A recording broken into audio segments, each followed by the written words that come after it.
Hello, my friends. Welcome back to English Unshackled, where you learn to speak English with confidence.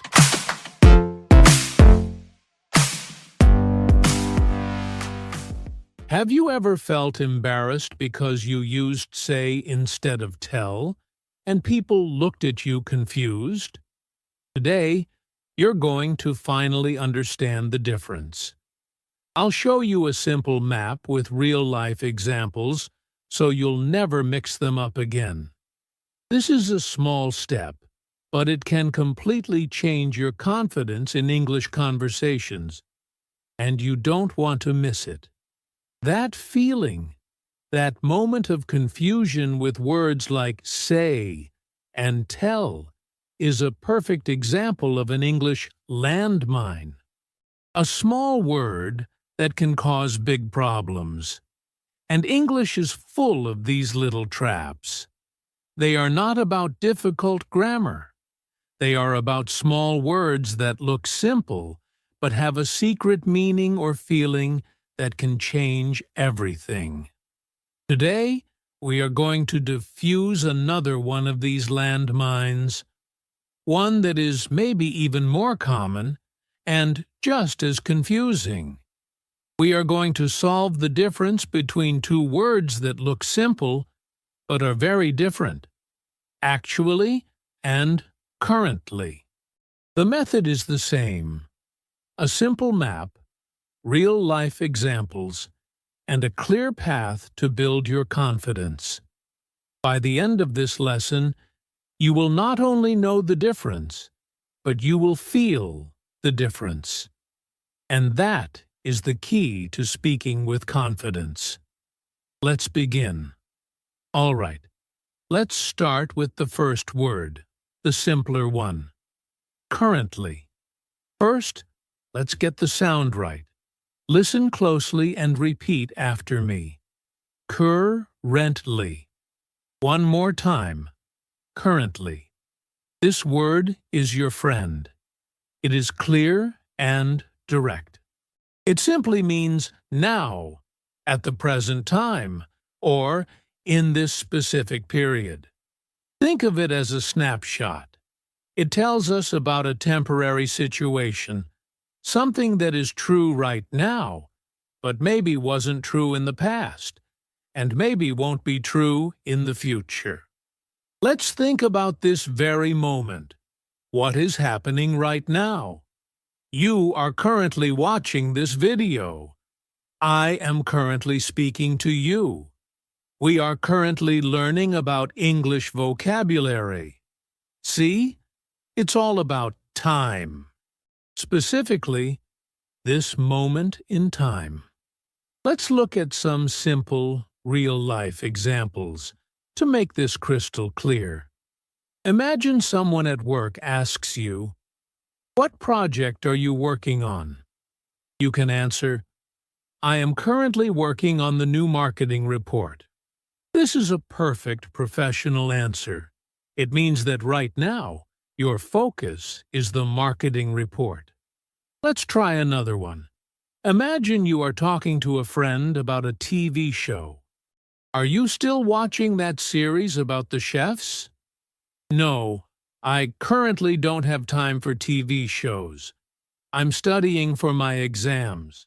This tells your friend that your situation at this moment is that you are busy with exams. Maybe next month, you will have time again. Currently shows that this is a temporary state. Let's see a few more examples from different areas of life.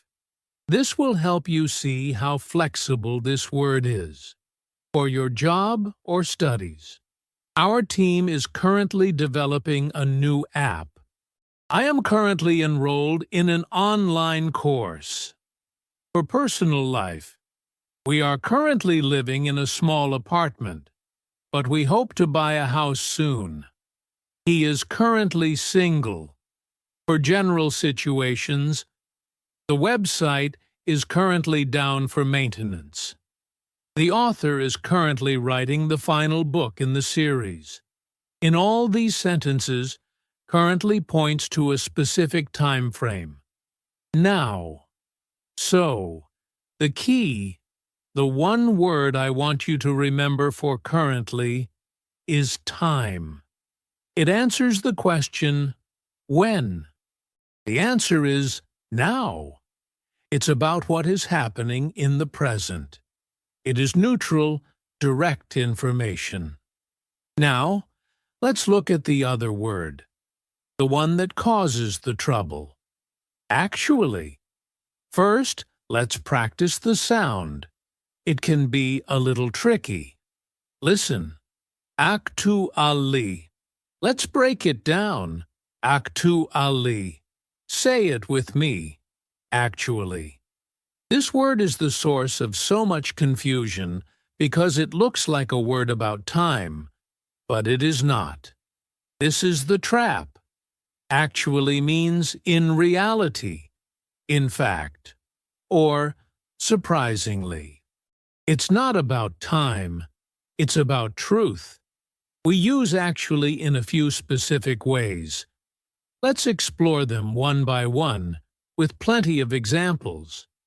First, we use actually to correct a mistake or a wrong assumption.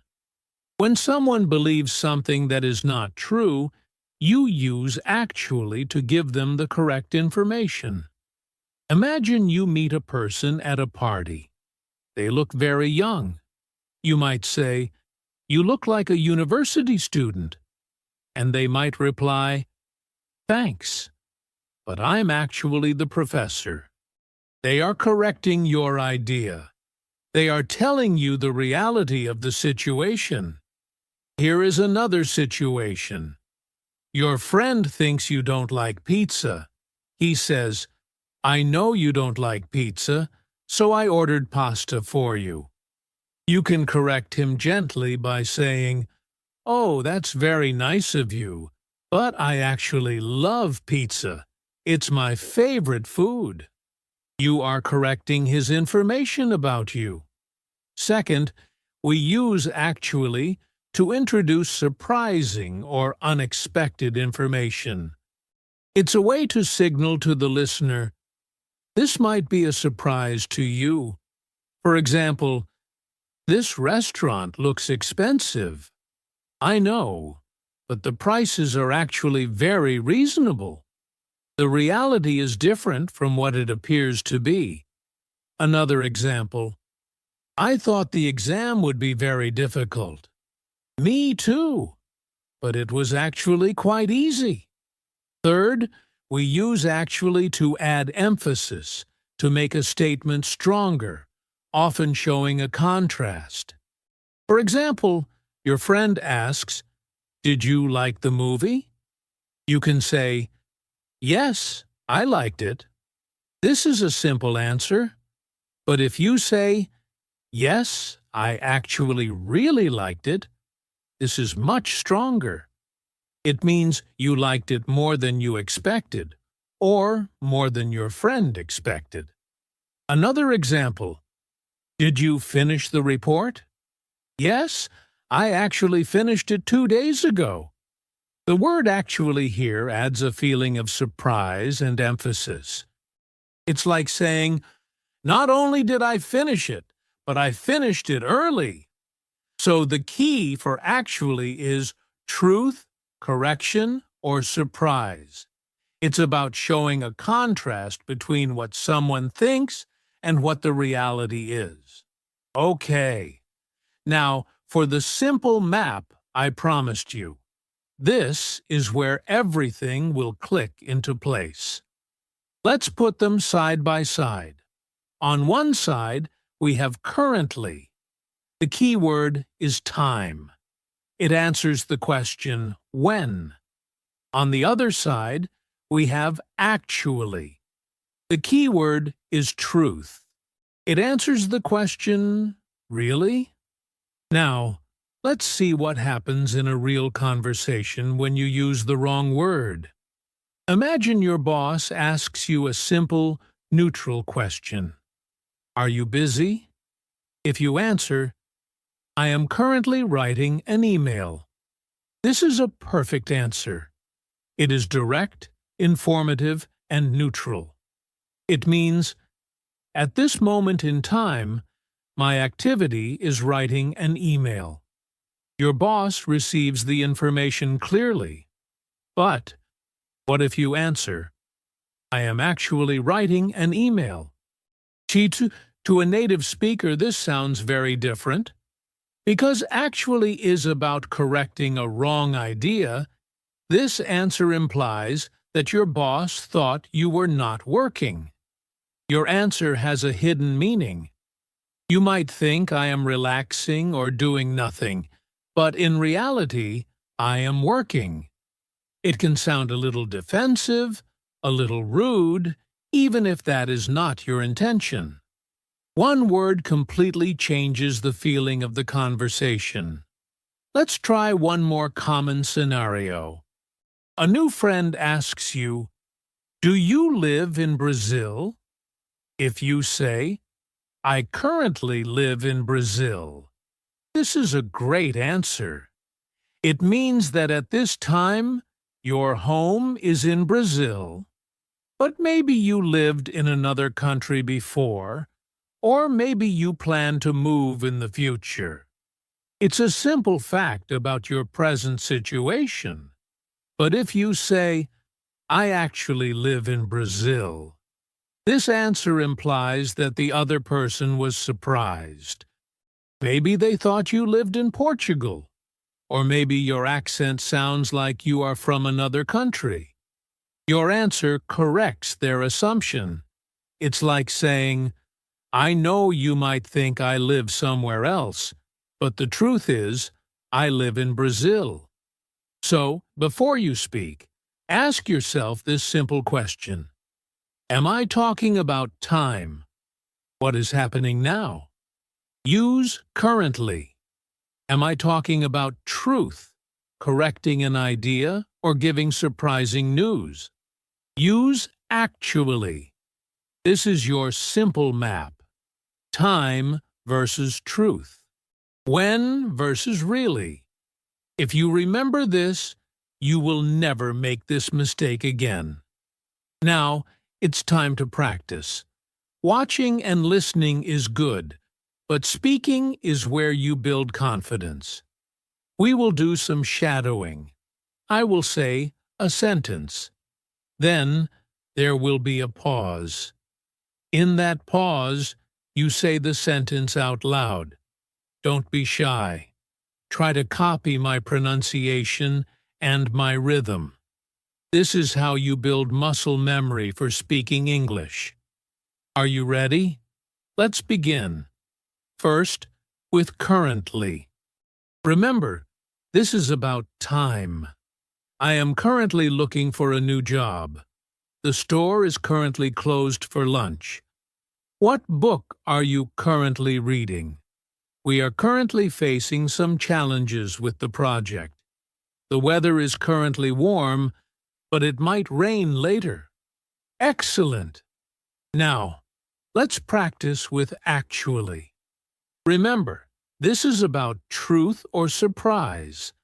I thought the movie was boring, but it was actually very good. She looks very serious, but she is actually a very funny person. I don't have a brother. I actually have 2 sisters. He said he was busy, but he was actually just watching TV. I expected the city to be small, but it's actually huge. Wonderful work. Now for a final challenge. I will say a sentence that uses both words. This will really test your understanding. Listen carefully and then repeat. I am currently working a job that I actually don't enjoy very much. She is currently studying to be a doctor, which is actually her childhood dream. Practicing out loud like this is a secret to fluency. Don't just watch, always participate. So let's review our simple map one last time, very clearly. Currently, use it for time. It means now, at the present moment. It is neutral information. Actually, use it for truth. It means in fact, in reality. Use it to correct, to surprise, or to emphasize. You see, when you break it down, it is not difficult. You now have a clear map in your mind. You have learned a small detail that makes a huge difference in how natural and confident you sound in English. This is what we do here at English Unshackled. We don't focus on old textbooks and complicated grammar rules. We focus on the real language, the real problems that learners face, and the real confidence you need to speak. Every time you master one of these small landmines, you are removing a chain. You are breaking free from the fear of making mistakes. You are unshackling your English. Confidence is not built in one day. It is built in small victories. And today was a victory for you. Thank you for joining me and for your hard work in this lesson. If it was helpful, please subscribe to the channel and press the like button. It helps us create more content for learners like you all over the world. And remember, small steps create big changes. Keep practicing, and don't be afraid to speak. This is English Unshackled. Thank you so much for watching.